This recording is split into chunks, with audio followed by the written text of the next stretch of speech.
2026 বিশ্বকাপ কি খেলতে পারবে নাকি পরবর্তী ম্যাচ থেকেই বাদ পড়বেন ব্রাজিল ফুটবল টিম?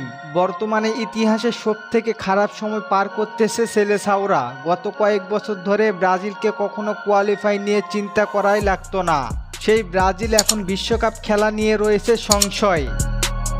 কাতার বিশ্বকাপের বিশ্বের 1 নম্বর দল হিসেবে কোয়ালিফাই করেছিল, অথচ 2 বছরের ব্যবধানে বিশ্বকাপ থেকে বাদ পড়ার শঙ্কায় রয়েছে ব্রাজিল। তাহলে সত্যিই কি ব্রাজিল বিশ্বকাপ খেলতে পারবে না? আর খেলতে পারলে কত পয়েন্ট লাগবে ব্রাজিলের?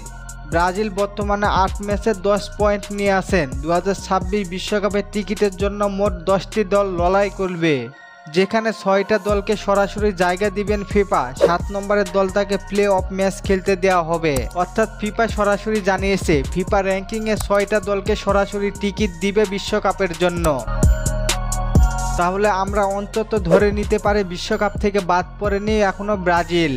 আমরা সবাই জানি দরিবালের প্রতি অনেক চাপ বাড়ছে আগের তুলনায়। এই চাপগুলো কেমনে পার করে নিতে পারেন দরিবাল, সেটাই এখন দেখার বিষয়। ব্রাজিলের এমন খারাপ অবস্থার জন্য দায়ী কোচ। এরপরেও বিশ্বকাপের পরে ইউরোপীয় কোচ যদি না নিয়োগ দেয় তাহলে অনেক দুঃখ রয়েছে ব্রাজিলের কপালে। প্রত্যেকবারই কোচের সমস্যায় পড়ে ব্রাজিল। এত ফুটবলার থাকতেও কোচের অভাব ব্রাজিলে দেখাই যায় বারবার। আমার মতে সিবিএফ সভাপতি দোষ। সে আসার পরে ব্রাজিল টিমের এই অবস্থা।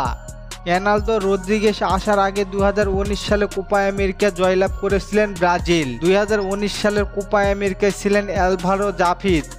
বর্তমানে যে সিবিএফ সভাপতি রয়েছেন, আমি একটা নিউজে দেখেছিলাম সে ফুটবলের বিষয়ে তেমন কিছু জানে না, তারপরেও তাকে সিবিএফ নিয়োগ দিয়েছে। সে আসার পর থেকে ব্রাজিলের এই অবস্থা। আপনাদের কি মনে হয় ব্রাজিল দলে কোথায় সমস্যা? জানিয়ে দিন কমেন্ট করে।